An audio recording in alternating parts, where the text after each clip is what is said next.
Hey everyone, Kyle once again, and welcome back to another movie review. And to say that I'm sorry about not uploading any videos. Just been lately, just been really busy, and but try to get with another review as wherever I can though. But I just got busy. But anyway, so back on to the movie review and reviewing a film that I want to review when I got it. I would say it's one of my favorite films of this year, and I think it's a pretty I would say it's a fun sequel. I would say came out earlier at the start of the summer of this year, and we're what did I say? The fun sequel. I would say Guardians of the Galaxy Volume 2. So I enjoyed the sequel, fun sequel. Um, pretty much all of the original cast comes back, and so once again starring Chris Pratt as Peter Quill, Star-Lord, Zoe Saldana as Gamora, Dave Bautista as Drax, Vin Diesel as Baby Groot, which a lot of people like, Baby Groot. Bradley Cooper as Rocket, and Michael Rooker as Yondu, Karen Gillan as Nebula, and which Michael Rooker has one thing I like, he has a much larger role in the film, and same with his right hand man, Kraglin, played by James Gunn's brother Sean Gunn, because they both have larger roles in this film, which I liked. And as for the other cast members, you have Palm Palm Klementieff, if I mispronounced her last name, as Mantis. Then you have Elizabeth Debicki as High Priestess Aisha. Chris Sullivan as Taserface. You have Sean Gunn as Kraglin, and you have Sylvester Stallone, and you have Kurt Russell. Now the film came out earlier this year on May 5th. Had a huge opening weekend of 145 million. Huge opening weekend. And really enough, I thought I was kind of disappointed with the worldwide box office. I thought it was gonna be a much bigger hit. With all the hype, everyone was looking forward to seeing Guardians of the Galaxy Volume 2. Worldwide, even though it made more money than the first film made about 774 million worldwide. The worldwide of this made 863 worldwide. It's like I said, it's more than the first film. But I was kind of disappointed. I thought it was gonna make $1 billion worldwide, considering everyone was looking forward to this. That's what I thought, but so I was kind of disappointed of the little bit of it though, of the overall box office of it though, because I thought it would seem like it'd make $1 billion. But even though with huge opening weekends, this doesn't mean automatically cross over to $1 billion mark. But anyway, it still got praised by critics, although the ratings were a little bit lower than the first film. It has a 7.990B and has a 82% Rotten Tomatoes.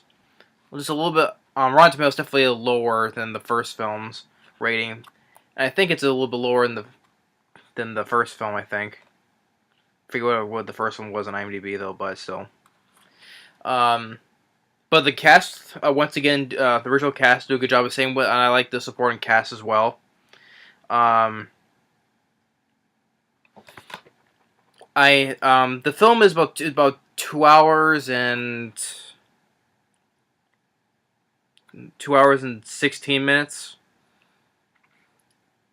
I think overall the pacing was fine, but although it was just a little bit in slow spots though, but overall it does not hurt the film. I thought overall was fine. The visual effects I thought were once again like the first film were wonderful to look at, very bright, and also the effects I thought was very bright and colorful. Well, colorful when you get to Ego's planet, it's very bright and colorful. So I like the uses more of the colors in this film. And the film takes place a couple months after the first Guardians of the Galaxy, meaning it's still in 2014, before Captain America: Civil War, because it was 2016. So it's still a couple months after the first film, and I like when the film opens up. It opens up in Missouri, 1980, where you have Peter's mother, Meredith, before he was born, with a young Kurt Russell, which I think it's they got a guy who plays it's not Kurt Russell. I think it's a guy who kind of looks like him, but they altered his face to make it look like a younger Kurt Russell. But still, I like how they made a young Kurt Russell. Same thing how they did with a young Robert Downey Jr. in the beginning of Captain America: Civil War, which was the holograph sequence. How they made him look young, and also same with Michael Douglas and Ant-Man, how it made him look young as well. I liked how they make him look young in those films, and I liked how they seen a young Kurt Russell in there as well. And they park behind a Dairy Queen and they go in the woods, and which what I thought was an interesting. They brought in the Marvel Cinematic Universe when I first heard about it, is that Kurt Russell plays Ego, the Living Planet. I thought that was a nice addition to the Marvel Cinematic Universe. Ego, the Living Planet, and when you have Kurt Russell, and when I first heard Kurt Russell was going to be cast in this, I thought it was like, man. That's a great addition to the Marvel Universe, Kurt Russell, and he's playing Ego, the Living Planet. But anyway, but Ego, he has his human form, so that he has created, and he shows them that this little flower, and he's played Meredith I think it was played by Laura. Let me look at the actress's name. It's the same one who played at the beginning of the first film, who played the mother. Laura Haddock. And which is kind of funny how she plays a good Southern accent well, because she's British, I think, and yeah, actually she is, because she was in Transformers last night, and I thought it was funny that her playing with a Southern accent, which is British though. But I'm saying, I thought she played a good Southern accent, and she's saying because she knows that he's saying he's from space, and he's like, I can't believe I fell in love with a guy from space. And then it cuts 34 years later, back to the present, a couple months after the first film, and the Guardians, they're on the Sovereign planet, and they're trying to protect the citizens of Sovereign from this dimensional alien that feeds on these batteries. And Chris Pratt as Star-Lord, he has one of those old-fashioned football games. So I know because my dad still has one, those old football games, but he uses it to make sure the thing is coming, and then the opening film I thought was a good opening sequence, where as the thing lands, they all start attacking. And you have Baby Groot, he's just dancing to the tune of Mr. Blue Sky. Dun, dun, dun, dun, dun, dun, dun, dun, dun. While he's dancing, he's just chasing those little rat-like aliens while everyone's fighting this big dimensional alien. And when Dave Bautista, he crashes on the speakers of the music, and Groot, he's like kicking him, and it's like, yeah. And then Dave Bautista, since thinks the hide is too tough on the outside, he's going to attack from the inside, so he makes himself get swallowed. Him stabbing inside. But then they bring the beast down by Gamora gets her sword and cuts the thing down in half. And then Rocket goes and steals the batteries from the Sovereign as they talk with the High Priestess Aisha. So as they leave, then they get chased by the fleet. And I like the idea that they're remote controlled ships. The Sovereign people they're like having controls from the inside, remotely piloting it like it's an old video game. You have those little, pew pew pew, like the sound effects when they're shooting is like an old video game. I like that. How they're using it. It's like an old video game as they're commanding the ships. And as they're getting chased, they go to this this shifting astral field, and Star-Lord and Rocket, they're arguing back and forth, who could pilot the ship the best. And then you get to the first with a joke that I did not think was funny. That for the most of the humor film, I thought the humor of the film, a lot of the humor I liked, but there was a couple of things I just did not care for. Which, of course, this one's where Rocket says, talking to Peter, saying that, when you lay down at night, you're gonna find something squishy in your pillowcase, and it's a turd. So you get a shit joke, and then it talks about how Dave Bautista's like, oh, his is much bigger turds. I did not need to hear a shit joke. I did not need to hear that.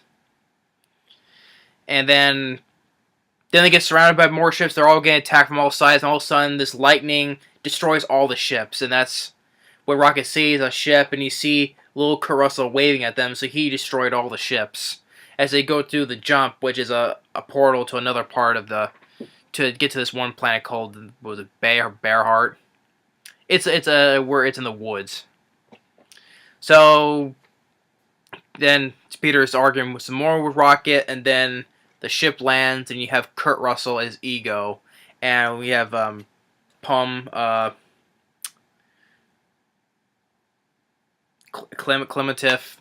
mispronounced her last name, it's Mantis. Kurt Russell, saying, my name is Ego, and I'm your dad, Peter. And then it cuts to this planet, and it's like in the snow where you have these like robotic prostitutes, like they're yellow robots, but they're like the prostitutes.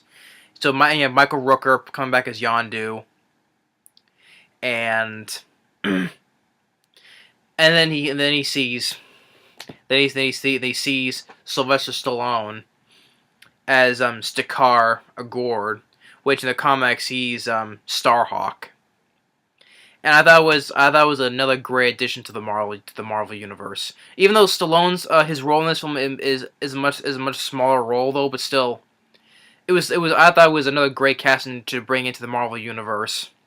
Just when I first heard about, especially first with Kurt Russell and then Stallone in the Marvel universe, let alone in Guardians of the Galaxy, the sequel, I was like, oh, this is gonna be great, But like I said, Stallone's role in this is small though, but still it was.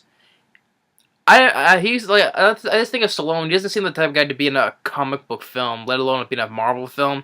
But he fits. But he fits well in the film, from my point of view.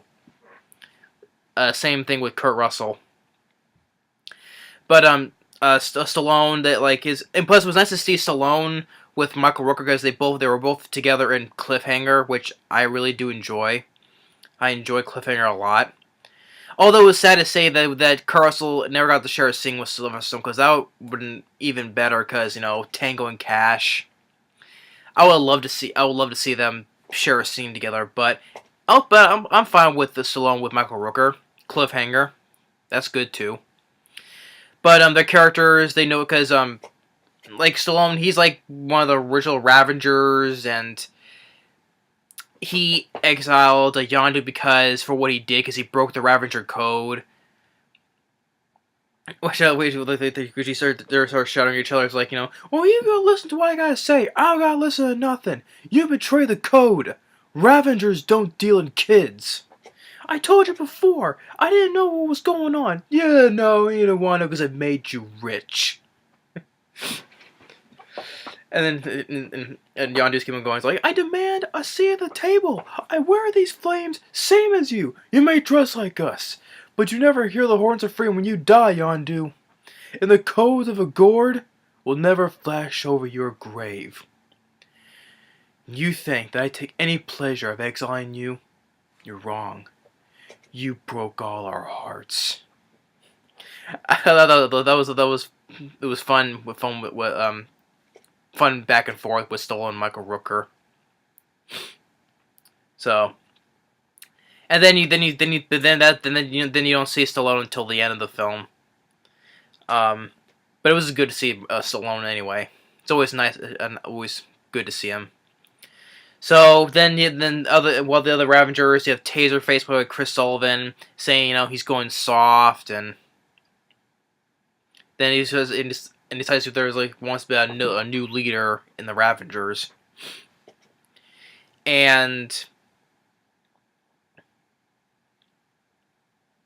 then Kurt Russell's talking with Chris Pratt that how Yondu was supposed to deliver it to him and he doesn't know why. And Peter, he's not buying that it's supposed to be his real dad, and and he's talking with Gamora, saying how he told a story when he was drunk that how his father was supposed to be like David Hasselhoff, and he's off on tour doing his tour shooting Knight Rider. And he's like, what if this man is your Hasselhoff? Because he carries a picture in his pocket, a picture of David Hasselhoff. But then so they leave in Yondu's ship, Ego's ship, while Rocket stays with Baby Groot and keep an eye on Nebula. And you have the song, the Chain by Fleetwood Mac. Which was in the trailer as well, but also one of the songs before one of the earlier trailers, you have Fox on the Run by Sweet, which was in the trailer, and it's on the soundtrack as well, but it wasn't in the movie because I like that song. Fox on the Run. That was on the movie, surprisingly. It's on the soundtrack but it was in the trailer, but not in the movie. But and then they're talking with the Mantis, how she's an empath, she can feel feelings. And of course, not in the first teaser,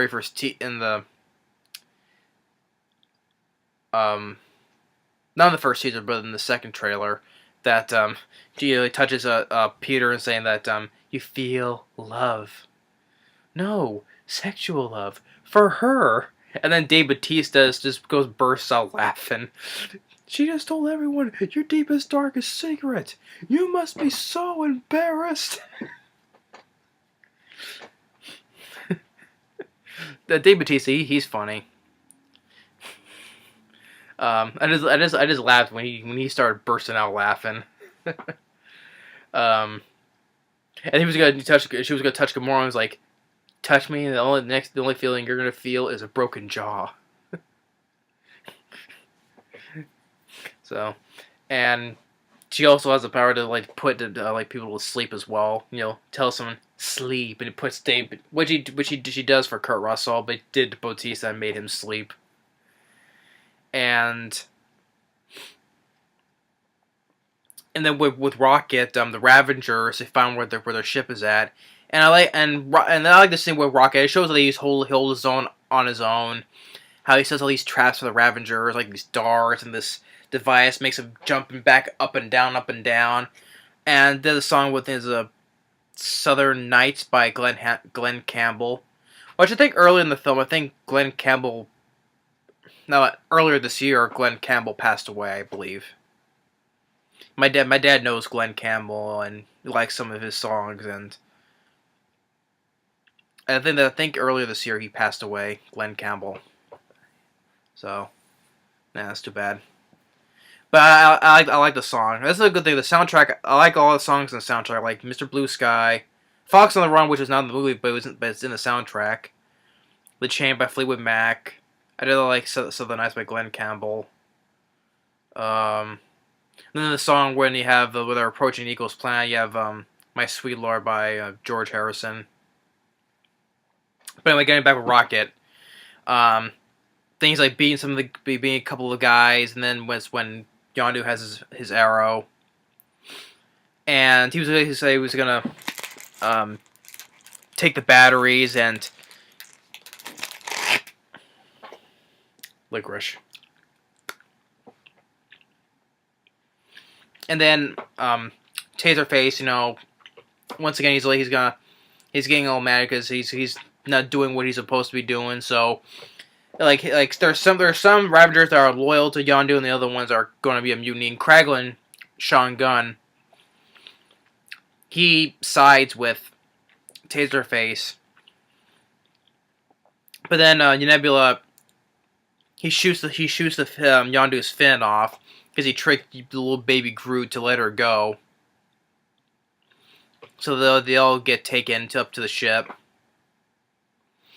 and while they're on the ship, Taserface kills all the Ravagers that are loyal to Yondu by putting them out in space, and they die from that. And when Taserface says out his name, there's a new leader, Taserface, and Rocket, he's just laughing. It's like, Taserface? That's her name?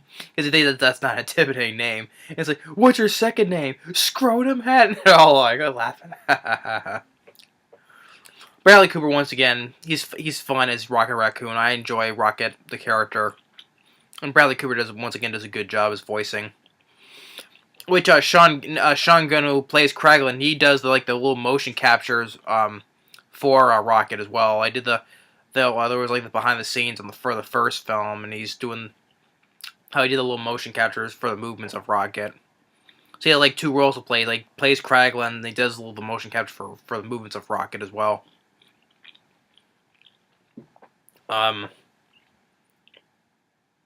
So they put Yondu and Rocket in the cage, while all the Ravagers, they're all laughing and teasing little baby Groot, put him in this little uniform.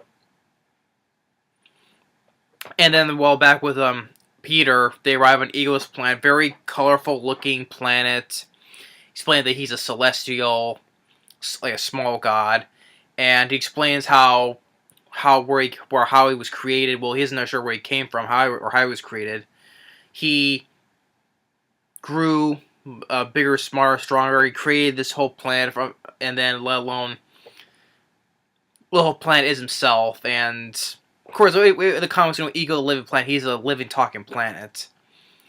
But of course, some things are told differently though in the film though. But still, then he creates a human form of himself. How he can explore the rest of the galaxy to find life, which he says he desires meaning. And of course, the one joke that's Drax says, did you make yourself a penis? I just didn't hear that though. But still, it's like, well, if he's a plant, how can he impregnate your mother? But then Kuro says, yes, Drax, I do have a penis. But listen, some of those jokes I didn't care for. I don't care for the fart jokes, the shit jokes, or piss jokes, or all those other stuff though. But still, but as he's explaining though, how he mentioned that he met Peter's mother, and then Kurt Russell explains to Peter that about his heritage, that he's also part celestial god as well. Shows him that the light within helps him create this blue ball of energy. In which he said he makes this little ball and they play catch. Which he explained earlier that wants to play catch with his dad. That's what I want. That's what I wanted. Because it shows him throwing it back and forth, playing catch. Of course, the whole premise of this film was more focusing on family, the relationship between Peter and his father, and with Gamora with Nebula. More about family, and then Nebula goes and sets out that gets a ship and goes and sets a fight against Gamora. She explains to Kraglin because whenever she fought with Gamora, she always won. Gamora always won. Thanos. She goes takes a piece of her and replaces it with a mechanical body part, like her arm, and then part for like her eye, to make her fight better. But Gamora kept on winning, and Thanos did more stuff to her. So he gets it on a ship and sets out to find her.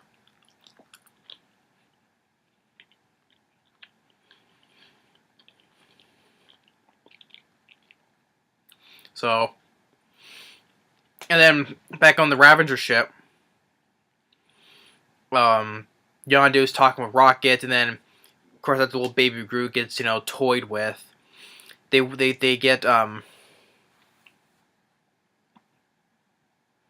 they ask baby Groot to to get Yondu's other prototype fin, and baby Groot he's definitely cute. A lot when the first teaser came out or the other trailers, that a lot of people were liking little baby Groot. I like baby Groot. He's very cute. And I am Groot. He does all these things. Like they try to give him. He wants to get his prototype fin, but he keeps on bringing all this other stuff back, like his underwear or his desk or one part he brings back a human toe, and Rocket's like, tell me you have a refrigerator with a bunch of severed fingers and toes. No. Let's discuss never to talk about this again. But he goes to the door where the prototype fin is though, but Kraglin gives it to him anyway, and he says he didn't want to cause mutiny. They kill all my friends. So he's still being loyal to Yondu, so he gets the fin, and he has this other song playing. The song "Come a Little Bit Closer" by Jay and the Americans, and one of my favorite scenes in the film. Yondu, definitely badass, definitely a badass. Where he just goes and he takes his arrow, just goes and kills basically all the Ravagers on the ship with his whistle, who's whistling to control the arrow. He just goes and takes out all of them. Because some very good use of slow-mo as well. Yondu, this is why he has much larger. Not only he has a much larger role, but he gets one of the most badass scenes in the film. Definitely, he just goes and takes out all of them, and then while they're on the walkway, he takes them all out. They're all falling, like in the trailer. They're all falling in slow motion as they're walking. And Baby Groot gets his revenge on one of the Ravagers that was toying with him with his vines, and throws the guy off. It's funny that he's just a guy running away from a small little tree, but still. And Yondu, he's just very, very badass. Just takes all of this whistling, goes through all walls, and just takes out all of them. And of course, Rocket, he has his because he's shooting a couple as well, but still, Yondu takes out pretty much all of them, and causes the ship to explode. And Taserface, he tries to send a message to the Sovereign, the Sovereigns, the citizens, and it's like, I ask for one thing: the person who sealed his faith, named Taserface, and the woman on the other end is like laughing. Is like, and then he dies, blows up. But they have this separate little ship to detach from. As I said, of course, Eagle's plan, which Rocket, he makes this one big jump, which they go about 700. Now, another thing I didn't care for is some people find it funny though, but I didn't think it was not that. I didn't think it wasn't that funny. Where as they're going through all different jump to jump, it creates a distortion, makes all their faces bigger and smaller, their eyes bigger and smaller. Makes their faces all distorted, they're all as they're screaming, ah. Then they're all. I know it's meant to be funny though, but I just think it wasn't that quite funny though. But still, it's a so that's what some of the humor in this film was a little bit for the most some of the not all the humor though, but some of it was I didn't think was not that funny though. So I guess that's why I could say like the first film, the humor in the first film was funnier than I would say in this one though. Because if there's a few of them, I did not think it was not funny. Like the turd joke and the penis joke, and then the whole distorted face scene. But still, a lot about there's some jokes I like with Dave Bautista, with the mantis and the empathy, he's just laughing. Um, the little toe, the little baby girl with the toe. I thought that was funny.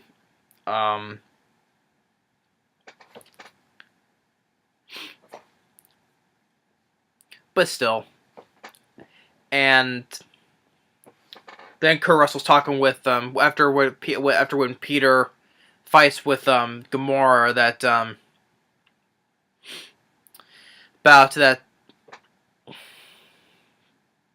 about with this they finally found his family. Benji fights with he's more concerned about this place than what's happening with the other team with Rocket and the others. So she's outside and Nebula finds her. She starts shooting at her. Then falls into the cave and starts shooting at her. But then Gamora is like finally pins her down. It's like, I win. I bested you in combat. But saying like all you get to. What was I say? You only care about winning, and all I want was a sister. And explain more about Thanos again, taking her parts off, place with machinery.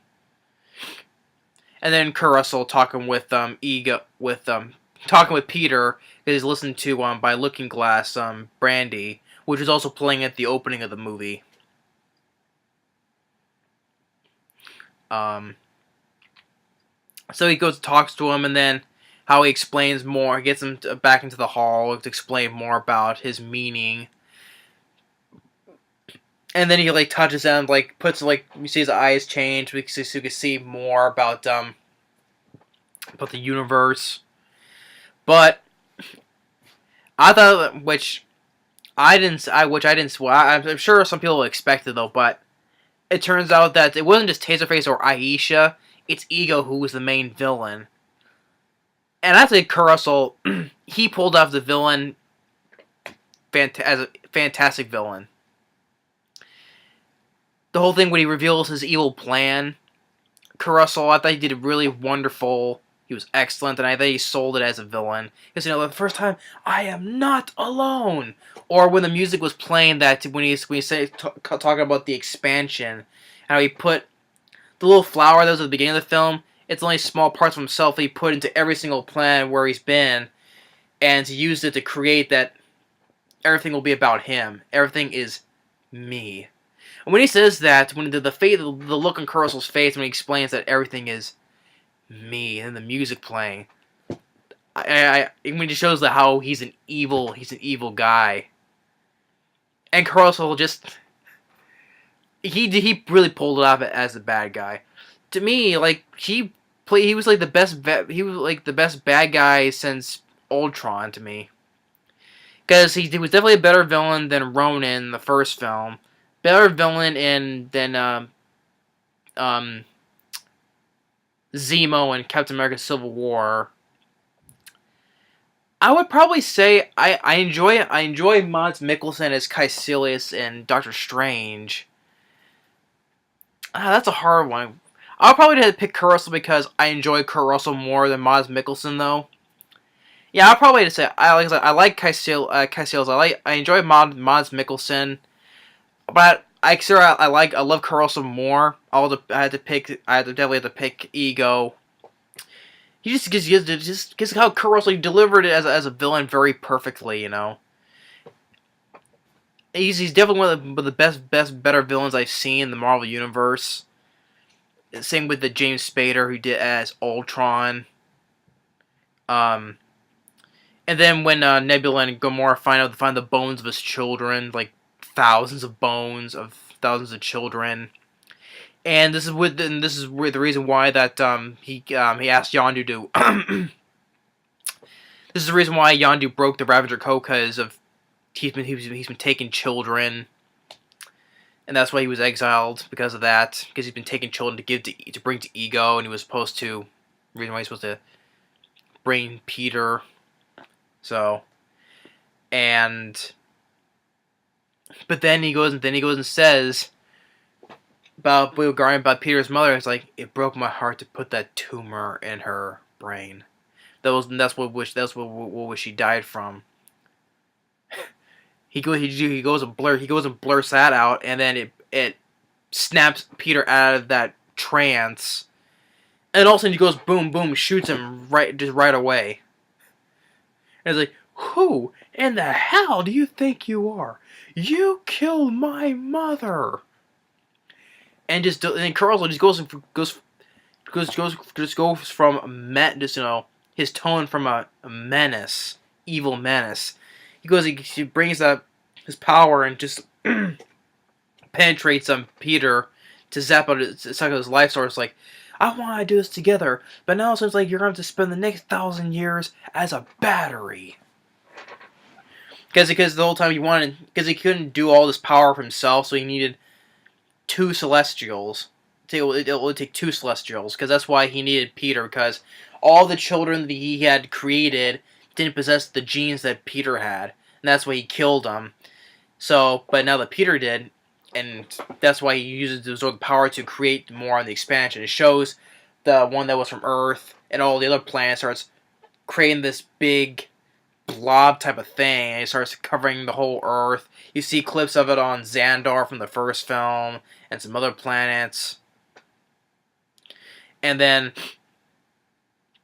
and Mantis told Bautista, and Gamora finds out, well, she already knew, but Mantis told everything, and back with Rocket and Yondu, as they continue jumping from portal to portal, you see Stanley's cameo, and he's talking to the Watchers, and he's explaining himself. Every time I was a Federal Express man.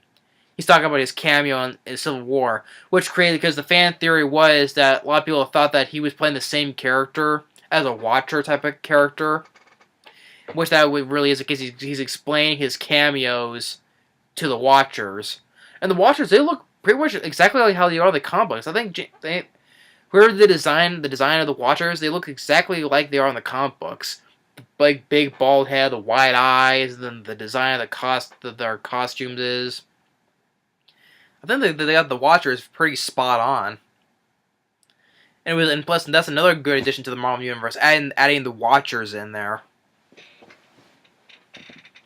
So as they finally get to Ego and Yondu, he's like, because it's why did you do that for? Because I could prove to Peter that I'm better than him. And then Yondu's like, well, you may fool yourself and everyone around you, but you can't fool me. Because in here, you're just scared.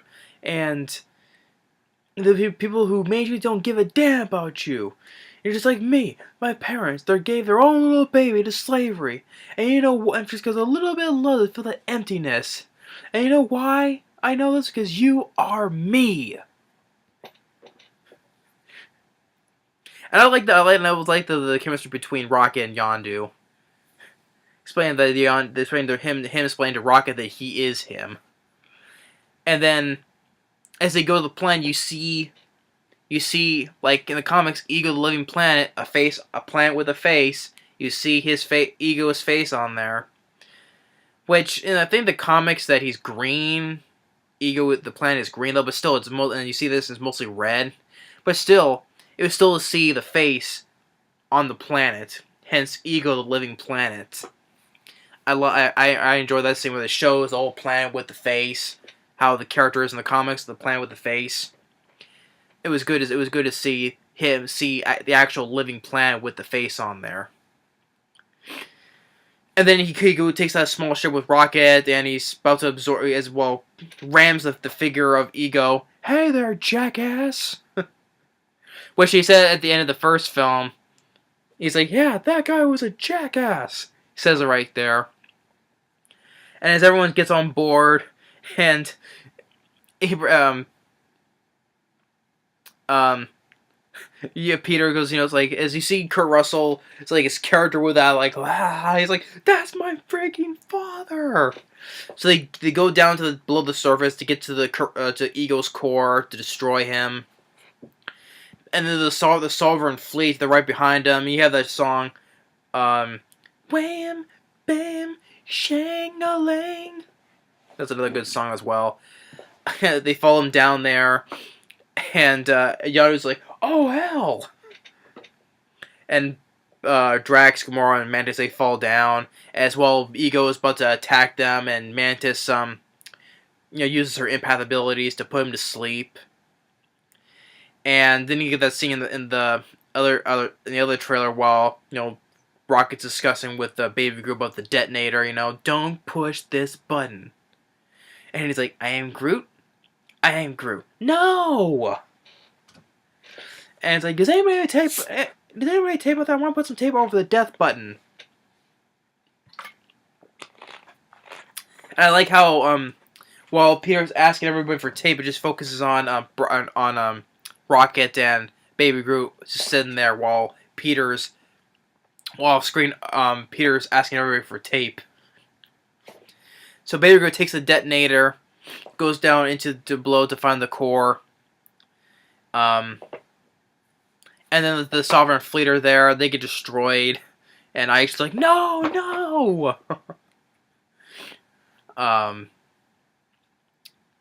And then the small ship gets destroyed. Peter's flying down, and Yondu has his arrow to help him to float down. And it's like, you look like Mary Poppins. Is he cool? Yeah, he's cool. I'm Mary Poppins, y'all. And then all the Guardians are there, like in the trailer. They're all standing together. But then Mantis gets hit by a piece of rock, and Bautista. He gets the jet thing, like he said in the beginning of the film. I don't wear one. Hurts my nipples are sensitive.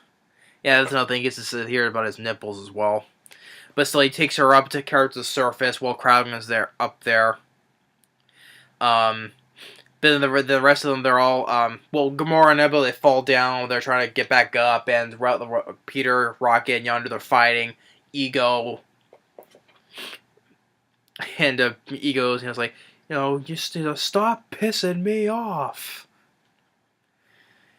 And Rocket and Yondu, they get overwhelmed. They get covered in the Ego's rocks, and you see the song, the score by Tyler Bates, as Ego is rebuilding himself back to human form from a skeleton, while he's walking from skeleton to the vein and muscle back into the flesh.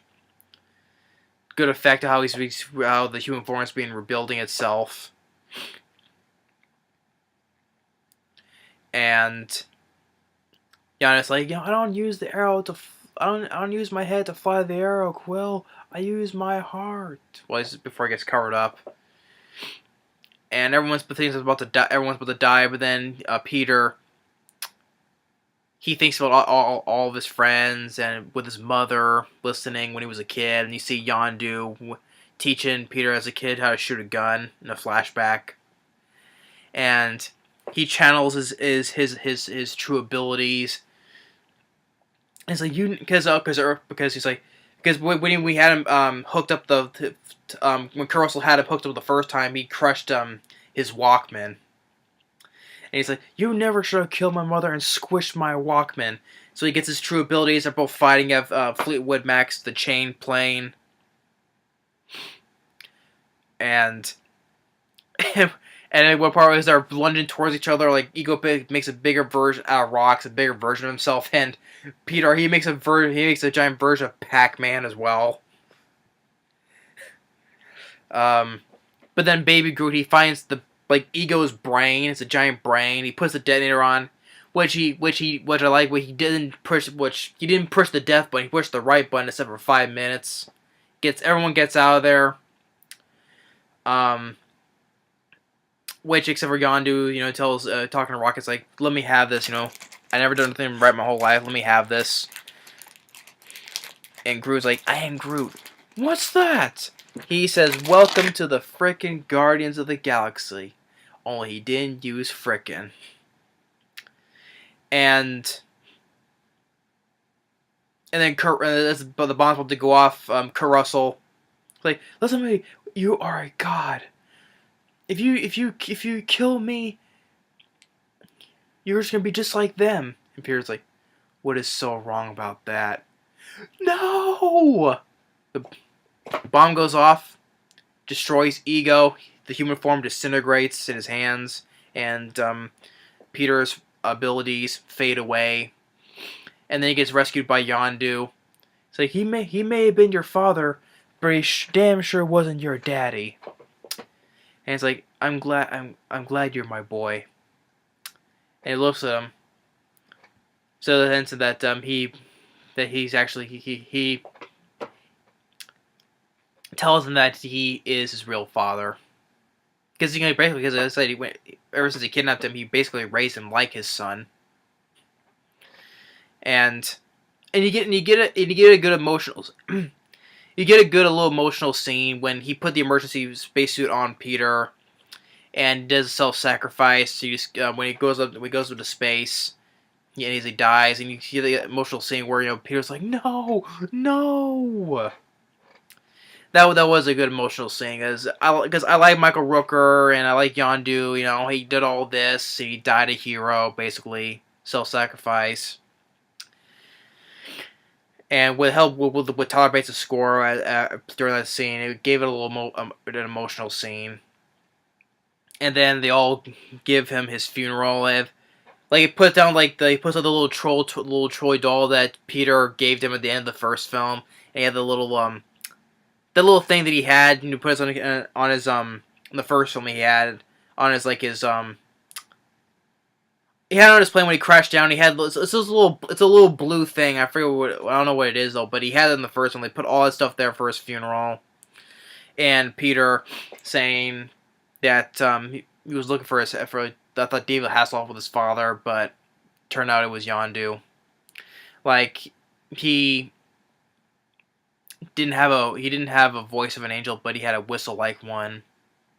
I had a pretty cool dad, so he admits that Yondu really was his father, after all. And then Kraglin, Sean Gunn, gives him called Zune. It's an iPod, basically, what everyone's listening to nowadays. It has 300 songs. And Gamora says goodbye to Nebula, who's going to destroy Thanos, and they share a hug. And then it's not the way it's like cremation, but it's a way of cremating, I would say, because they get, Yondu gets it's a way of cremation, but he goes his part goes into space, basically, and all the other old Ravagers, including Sylvester Stallone, and all the old Ravagers, to go to the funeral as well, setting off fireworks, and you have the other old Ravagers, including Big Rames, as who plays one of the original Guardians of the Galaxy, Charlie 27, is there, and you have Michelle Yeoh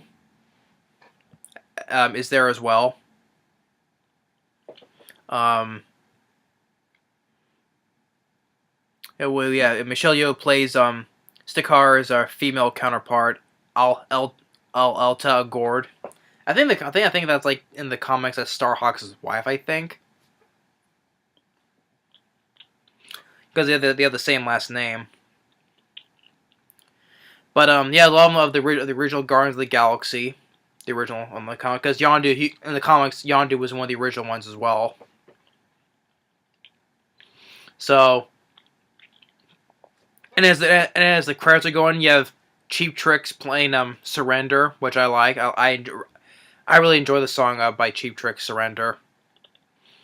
Now, I would say that another thing I have is you have 5 post-credit scenes. I think, to me, that's a bit too much. they're trying to say, well, maybe they haven't never had 5 post credits, but I don't think that there need to be 5. Because for the first one we see is with Kraglin, who Peter he gives Kraglin Yondu's arrow. Although it's funny, he has the fin. He's wearing the fin to control the arrow. But when Yondu was being like cremated, he was wearing the fin. So I don't know if they had another fin though, but it shows Kraglin he's using it to control the arrow. But I did think it was funny when he was trying to control the arrow, and it goes and stabs Drax. He's like and he goes and runs away.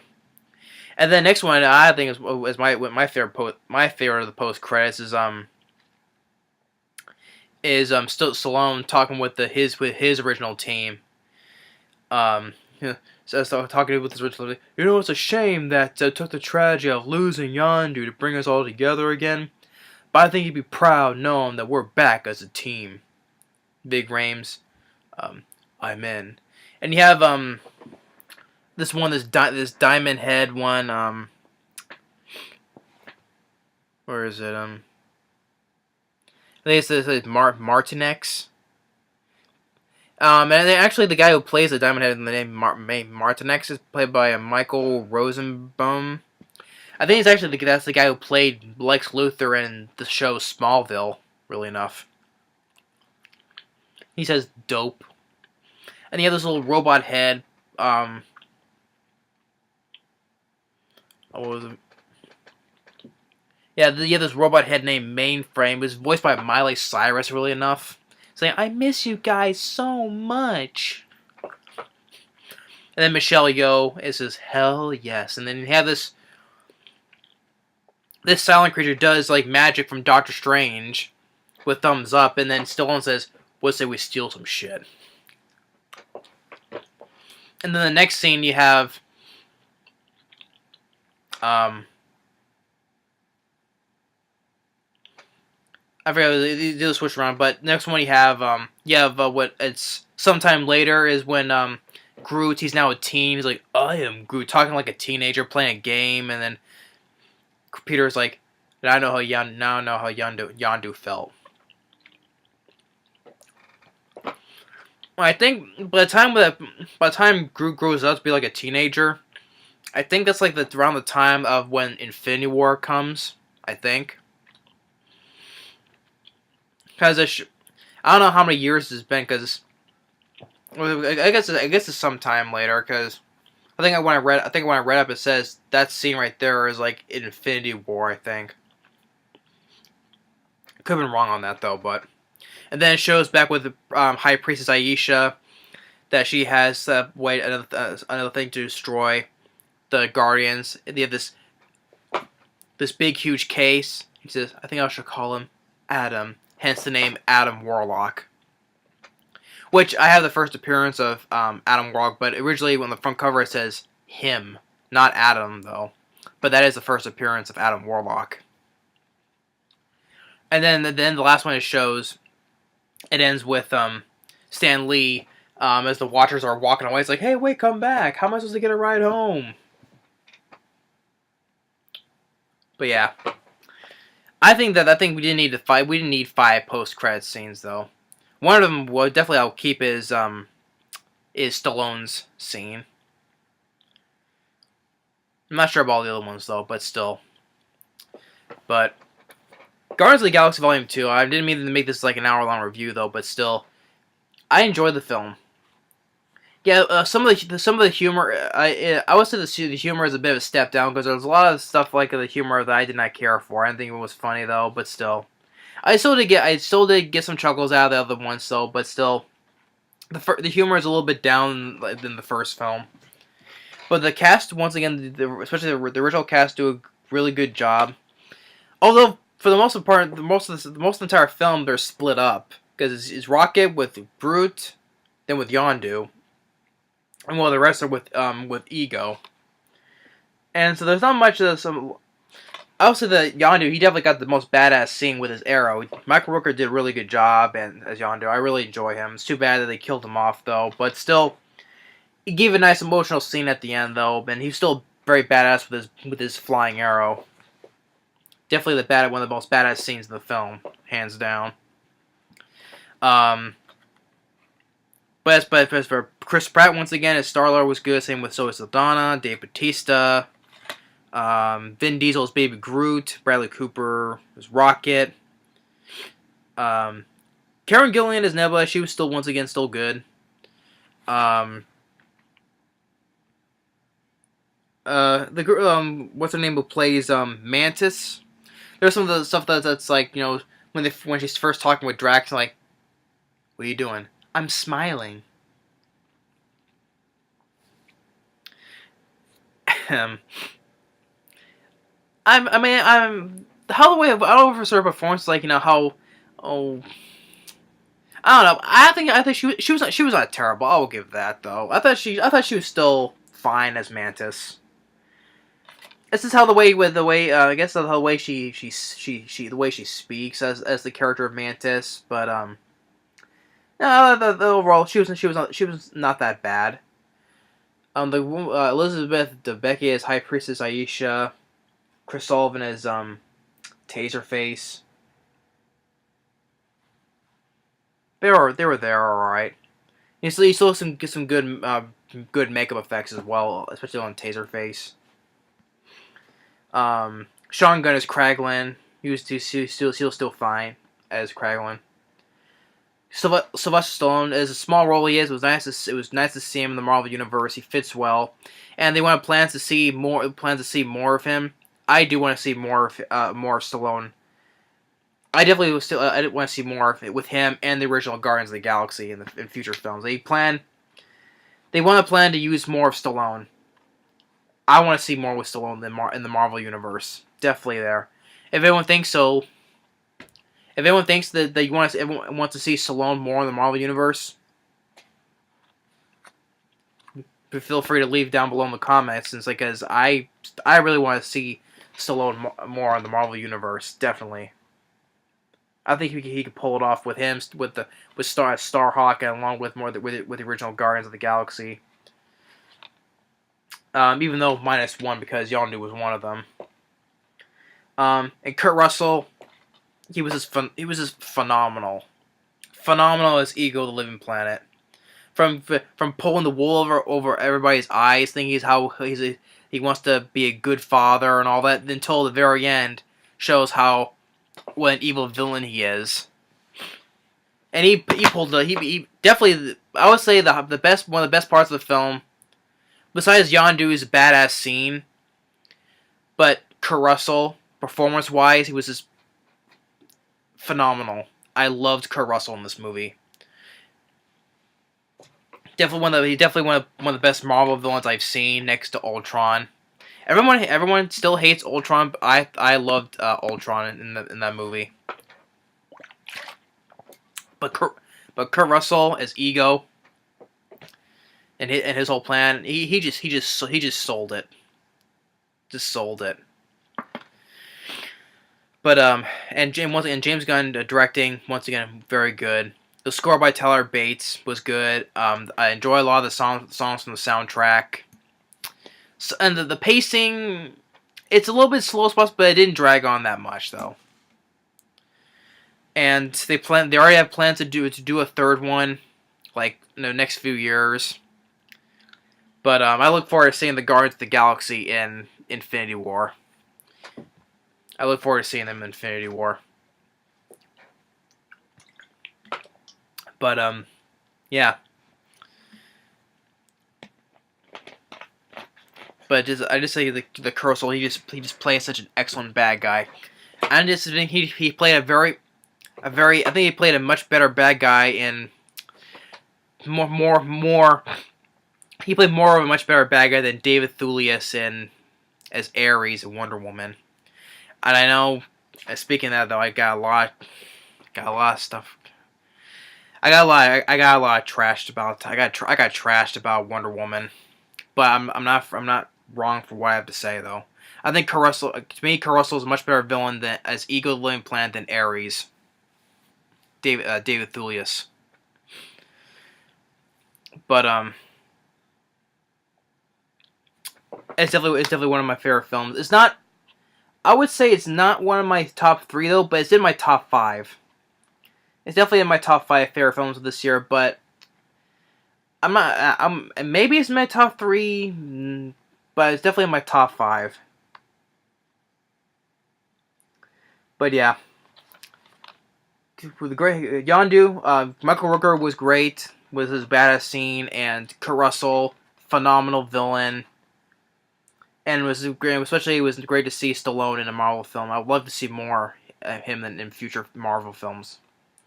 But as for Chris Pratt and the rest of the gang, once again, good job.